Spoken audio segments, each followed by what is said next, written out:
It was a quiet night in the small town of Red Hollow. The stars were shining above, and the only sound was the wind moving through the trees. Everything was calm until the sky broke open. A bright light shot across the sky like a falling star. But it wasn't a star. It moved too fast, too low, and it didn't burn out. Instead, it crashed into the forest with a loud boom, shaking the ground. People in the town looked out their windows, scared and confused. Some thought it was a plane. Others thought it was a meteor. But one man didn't just look. He grabbed his flashlight and went to find out what had fallen. His name was Leo. He wasn't a hero or a soldier. He worked as a mechanic and lived alone near the edge of the forest. He liked fixing machines and staying away from crowds. But tonight, something inside him said, "Go." As he walked deeper into the forest, he saw a strange blue glow. The trees were broken and smoke was in the air. Then he saw it. A small round capsule, half buried in the dirt. It was not from Earth. Its surface was smooth and silver, with strange lines and lights running across it like veins. Leo slowly stepped closer, heart pounding. The door of the capsule opened with a soft hiss. Inside was a child, not human, but not scary either. Small, with soft gray skin, big black eyes, and a face full of sadness. The child looked up at him and whispered in a shaky voice, "Please fix my mom, she won't stop shaking." Leo froze. Did the child just speak English? How could that be? Before he could ask anything, the child stepped out and fell to the ground. Leo rushed forward and caught the little creature, who was now crying. "Please," the child said again, "you have to help her." Leo didn't know what to say. This was not a dream. This was real. He looked inside the capsule and saw another figure. Larger, lying still but moving slightly. Her body twitched and shook as if in pain. She was the child's mother, and she was not okay. The mother looked strong and tall, with shining skin like metal and soft glowing lines across her arms, but her body trembled, and her eyes were wide open, staring at nothing. Her fingers kept clenching, and strange whispers came from her mouth. Leo looked at the child, who held his hand tightly. "Please, only a human can help." The child said, "She's scared, she's stuck, and she's shaking because of the bad memory." Leo asked gently, "What happened to her?" The child's lips trembled. She saw something terrible, and now she can't stop remembering. Leo didn't know how to fix alien tech. He wasn't a doctor or a scientist, but somehow the child believed in him. And a voice inside Leo said, "Don't walk away." He carried the child and helped them both into his workshop near the forest. It was an old garage with tools, wires, and machines, nothing special. But it was warm and it was safe. The mother kept shaking, her body humming with strange energy. Leo covered her with a blanket, unsure if it would even help. The child sat beside her and held her hand. "She saved me from the fire in our ship," the child said softly, "but her mind broke, and now she's lost in the memory." Leo looked at the glowing lines on her skin. They were changing, flickering like a broken light. He touched one gently, and it glowed brighter for a moment. The child gasped. She felt that. Leo stared, shocked. He had no idea what he was doing, but something inside the alien responded to him. "Why me?" he asked. The child looked into his eyes. "We searched many planets, but only humans can connect like this. You feel things, care, love, fear. Your emotions are strong. That's what she needs." Leo sat down, trying to understand. An alien child had come to Earth, asking for help, and somehow, he was their last hope. Outside, the wind blew through the trees again. But something was different now. Something strange and big had begun, and this quiet mechanic from a small town was now the lifeline for a broken alien mother and her desperate child. Asterisk. The sound was not loud, but it was strange, like a soft buzzing deep in the walls. Leo woke up in the middle of the night, heart beating fast. It was coming from the garage. He walked down with a flashlight, careful not to scare the alien child. But when he opened the door, He stopped cold. The mother was floating, just a few inches above the workbench, her body glowing and shaking, like electricity running wild through her veins. Her mouth was open. But no words came out, only the buzzing. The child was awake too, sitting in a corner, eyes full of fear. "She's remembering again," the child whispered. "It's getting worse." Leo walked forward slowly, watching the flickering lines across the mother's body. They were moving like waves, sometimes blue, sometimes red. He reached out carefully, and as soon as he touched her arm, she dropped down, not hard, not soft, just like a weight falling back into place. She wasn't shaking anymore, but she was frozen, eyes wide open. The child ran to her, held her hand tightly, and cried. Leo knelt beside them. "What's happening to her?" The child didn't answer at first, then said quietly, "She is stuck inside a memory. Something she saw, something so dark it broke her."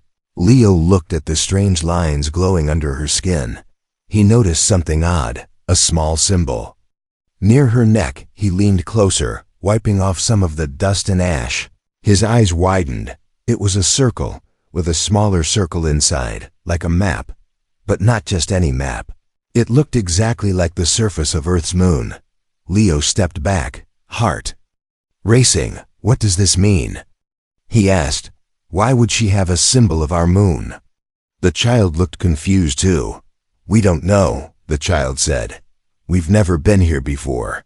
Leo stood up and paced around, thinking. The crash, the child's cry, the shaking mother, the symbol of Earth's moon. None of it made sense. And yet, it felt like it did, somewhere deep inside. Something was pulling all the pieces together. Suddenly, the garage lights flickered, and a high-pitched sound rang in the air. The mother's eyes turned bright white, and she sat up sharply. Then, in a broken, low voice, she spoke. "They are coming." Leo and the child froze. It was the first time she had spoken. "They saw me," the mother said, her voice full of fear. "They know." "Who?" Leo asked. "Who saw you?" But she didn't answer. She lay back down, and her body began shaking again, slower this time, like she was caught between two worlds, the memory and the present. The child turned to Leo. "You calmed her before. Maybe you can go inside the memory." Leo blinked. "What do you mean?" "I can't go into someone's mind." "Yes, you can," the child said, pulling out a small crystal-like device from the capsule. "This connects thoughts. It lets others see what we feel. We use it for healing." Leo hesitated. He had fixed engines, wires, and machines his whole life. But this was different. Still, he looked at the mother, and he saw something in her face. Not alien fear, but something deeply human, like a person trapped in a nightmare. He nodded. "Let's try," he said. "Show me how." The child placed the crystal on Leo's forehead, and it glowed. The room started to fade. The sounds of the garage disappeared, and Leo felt himself falling, not through space, but through a memory, through fear, through pain, into something ancient, into something waiting. Darkness surrounded Leo, but it wasn't cold or empty. It was alive, full of whispers, shadows, and strange lights moving like smoke in water. He didn't feel his body, only emotions, strong, heavy, and endless. Fear, panic, loneliness. But none of them were his own.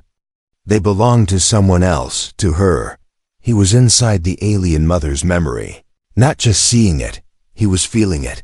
He stood on a strange alien world, sky burning red, towers floated in the air, spinning slowly like sleeping giants. It was beautiful, but broken. Smoke rose from every corner, and alarms echoed across the sky. Leo turned around and saw her. The alien mother, not shaking, but running, carrying the small child in her arms. Behind her, a black fog rolled across the land. It wasn't smoke. It was alive. The fog reached out with long, cold fingers, and every creature it touched started shaking, just like she was now. Leo heard her voice in the memory. "They feed on fear.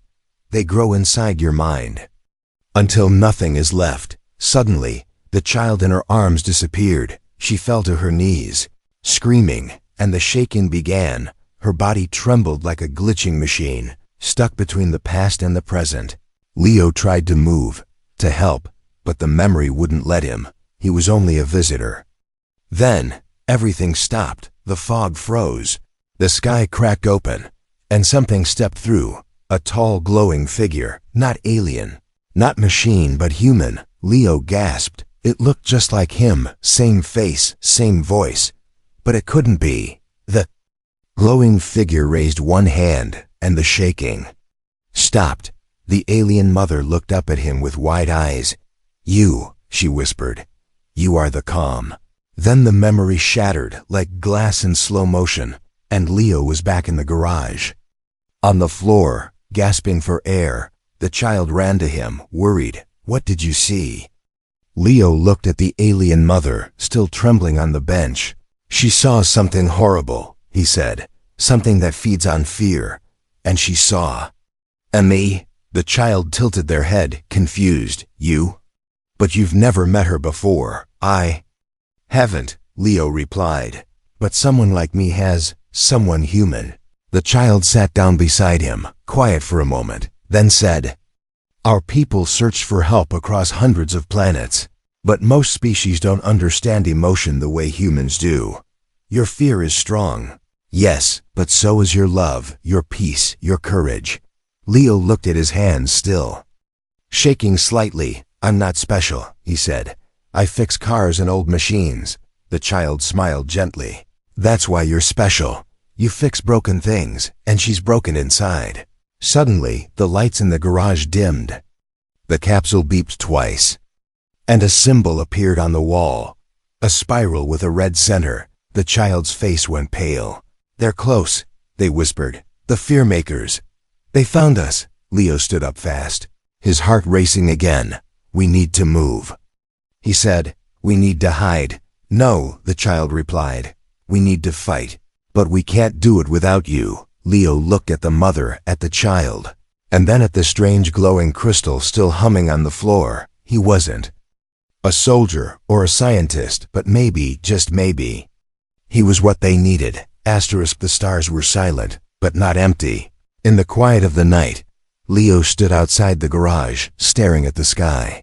Something inside him had changed. He had seen things no human should see. Fear that had shape, shadows that whispered, and a face that looked like his own, behind him. The child sat beside their mother, who was still locked in her strange shaking state. Her glowing lines flickered like a dying signal. Leo didn't know how to help, but he knew one thing. The answer wasn't on Earth. It was in her memory, not the part filled with fear, but the part she was hiding. He walked back inside and sat near the crystal device again. "I want to go deeper," he said. "Not just to see her pain, but to understand it." The child nodded, more serious than ever. "You must be careful," they warned. "This time, the memory may try to keep you inside." Leo didn't hesitate. The moment the crystal touched his forehead, the world turned upside down. He opened his eyes, but he wasn't on Earth anymore. He stood in a vast alien library, floating among the stars.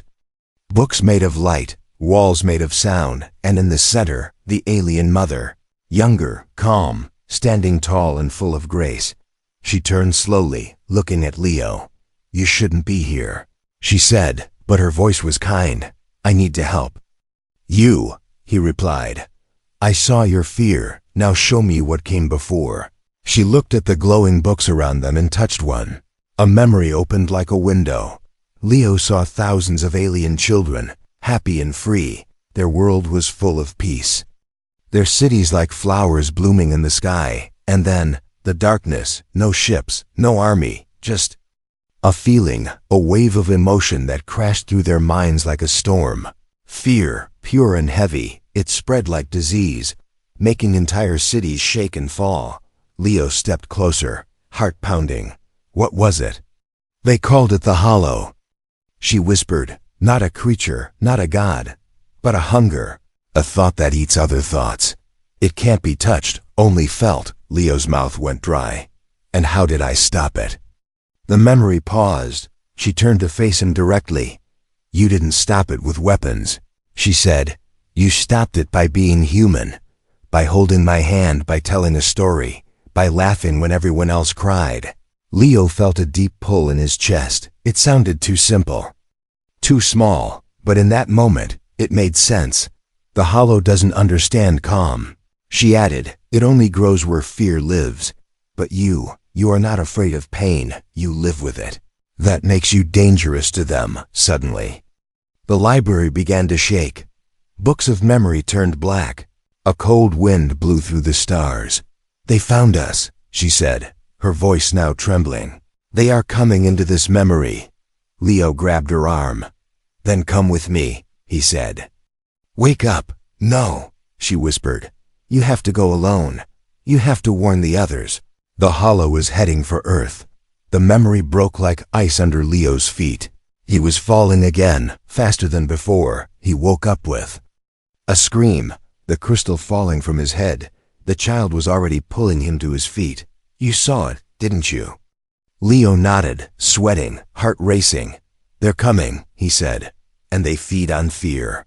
The child looked at their mother, still shaking. "But now you know," the child whispered. "Now you remember." Leo didn't answer. He walked to a drawer, pulled out an old radio, and placed it near the alien mother. He tuned the dial slowly until he found a song, something soft, old and full of warmth. A lullaby. The alien mother twitched. Her shaking slowed. She breathed in deeply. As if for the first time in ages, her eyes opened, fully, and she whispered one word: Earth. The rain fell softly over Red Hollow, each drop tapping on Leo's rooftop like a ticking clock. But inside the garage, time felt frozen. The alien mother had finally opened her eyes. Her body no longer shook. She sat upright, breathing slowly. As the lullaby played from the radio, Leo watched her carefully. Something was different now, not just in her, but in the room itself. The air felt heavier, like it was holding a secret. The child stood beside their mother, silent and still. Then the mother whispered again, this time with more strength. Earth. Leo leaned forward.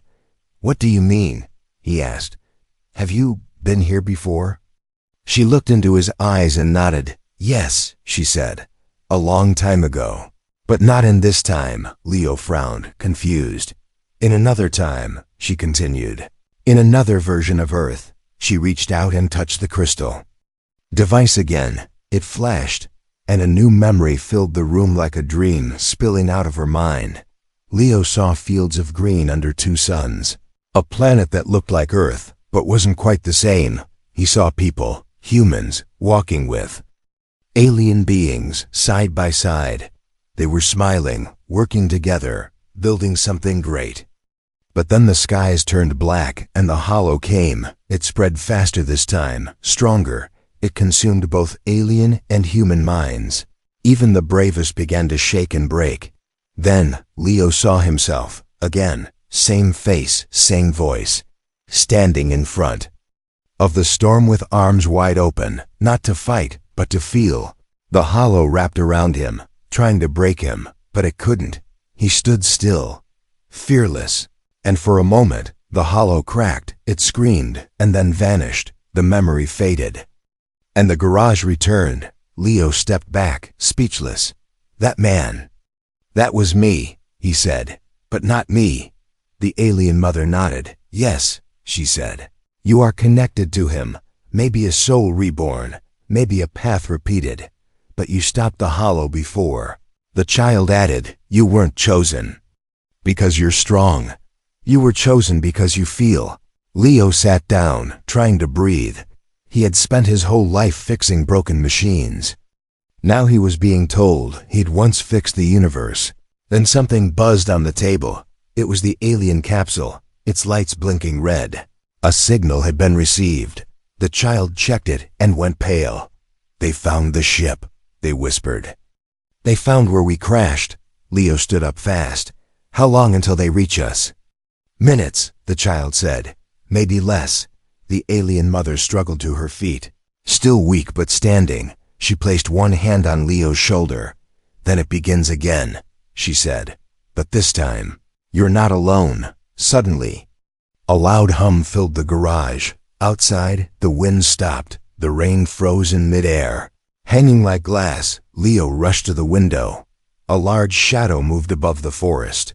No lights, no sound, just cold stillness, like a hole in the sky. The hollow had arrived. Everything was frozen. The trees, the wind, even the falling rain, stuck in the air like time had stopped breathing. Leo stepped outside the garage, the child and the mother behind him. No sound, no birds, no insects. Just silence stretching across the world. It was wrong, deeply wrong. Nature was holding its breath. Then it began, not with light or sound, but with a feeling, a sudden chill, an invisible pressure in Leo's chest. His hand started to tremble, just a little. Then he heard it, not outside, but inside his head, a whisper, not in words, but in emotion, fear. He turned to the child, who was clutching their head, eyes wide. They're here, the child said. They've started spreading again. The alien mother dropped to one knee, grabbing her own arms to stop the shaking. But it was already too late. The hollow had touched the edge of their minds. Leo forced himself to think, to move. He ran to the capsule and opened its side panel, looking for tools, wires, anything that made sense. But the lights were blinking wildly, no system responding. The hollow's presence was jamming everything. Even machines were afraid. Then Leo's phone rang, a number he didn't know. He picked it up without thinking. The voice on the other end was shaking. Is this Leo Hart? Yes, he replied. This is Officer Ramirez from Red Hollow Station. We've received multiple reports. People in town are collapsing, trembling, crying for no reason. Something's happening. Leo froze. The hollow had left the forest. It was moving toward the town, spreading from mind to mind like a silent virus. Listen to me, Leo said into the phone. It's not a disease. Tell people not to panic, not to be afraid. Whatever they do, stay calm. But even as he spoke, he could hear it in the officer's voice. The fear was already growing. The child spoke up, trembling. It's feeding. Leo turned to them. Feeding on what? On panic, they said. The more people fear, the stronger it gets. It doesn't need ships or weapons. It just needs fear. Suddenly, the radio in the garage began screaming with static. Then voices came through, recordings. From around the world, we're seeing global tremors. People unable to move, shaking in streets. It's like a shared nightmare. Leo shut it off, heart pounding. He looked at the alien mother, who was now trying to hold the child close. Her body was trembling again, but her eyes were sharp. She spoke through clenched teeth. You have to break the pattern. You must give the world something to hold on to. Leo looked around.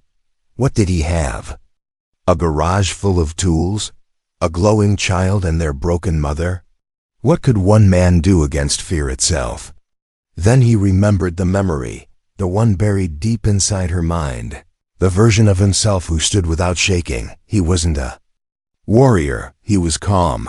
Leo stepped outside again and did something no one expected. He sat down, cross-legged in the middle of the road, and he smiled. He closed his eyes and began to breathe, slow, deep, steady, not fighting the fear, but inviting it. And staying still anyway. Behind him, the mother and child followed. They sat beside him, silently. Then something strange happened. The air around them shimmered, the shaking slowed, and for the first time, the hollow paused, not destroyed, but confused, as if it didn't understand what it was feeling. Stillness, all across Red Hollow. A few people began to stop shaking, as if some invisible thread had been pulled, connecting them to something steady, to someone steady. Leo whispered, they don't know how to handle peace. They only grow in panic. But if we stay calm, we fight them without fighting. The child opened their eyes, amazed. You're doing it, they said. You're breaking the wave. But then, a pulse hit the ground, like thunder without sound. The hollow struck back. This time it wasn't fear. It was something worse, looked out, Leo's hands began to tremble. Again, memories of failure, pain, loss, all of it crashing into him like a tidal wave. The hollow had learned. The stillness was cracking. The world had gone quiet, not peaceful, not safe, just quiet, like something massive was holding its breath above the earth, waiting to crush it. Leo sat in the road, shaking now, just like the others. His stillness was breaking, not because he was weak, but because he was human. The hollow had found a new weapon, doubt. Not fear of monsters or death, but fear of failing. Fear of being too small to matter. Behind him, the alien child held their mother tightly, both trembling again. The silence in the air was now filled with invisible pressure, like 1,000 voices whispering, "You are not enough." Leo closed his eyes. He saw memories rushing through his mind. His father's voice calling him useless. His own hands trembling the day his wife left. The years he spent fixing machines, but never fixing himself. And yet, there was one memory that didn't shake. It was small, simple, and steady. He remembered a moment as a child, sitting beside his mother. She was crying quietly in the kitchen, but when he hugged her, she smiled. She whispered, "You don't have to fix everything. You just have to be here."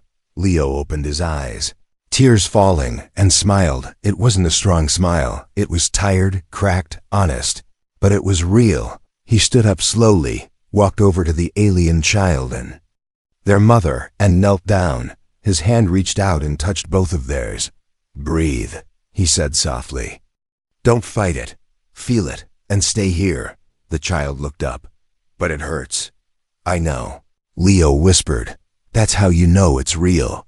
Something began to change in the air. The pressure shifted like glass about to break.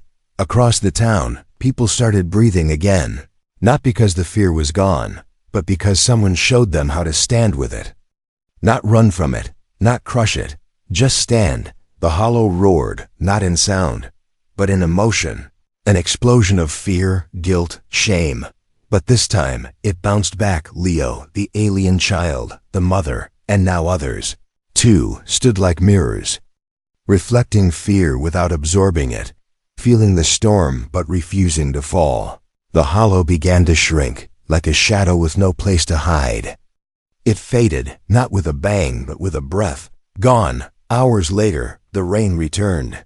Soft, natural, free. The alien mother stood fully now, tall and strong, no longer shaking.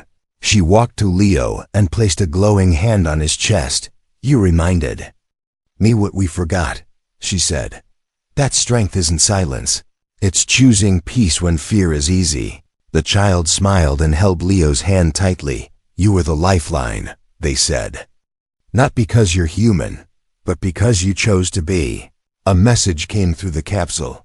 Their people were coming, but not for war, for learning, for healing. Leo looked up at the stars, still glowing, still infinite, but now they felt a little closer. He didn't know if he'd ever see the hollow again. He didn't know if peace would last, but he knew one thing. If it ever returned, humanity would be ready, not with weapons, but with hands held open and hearts that refused to run.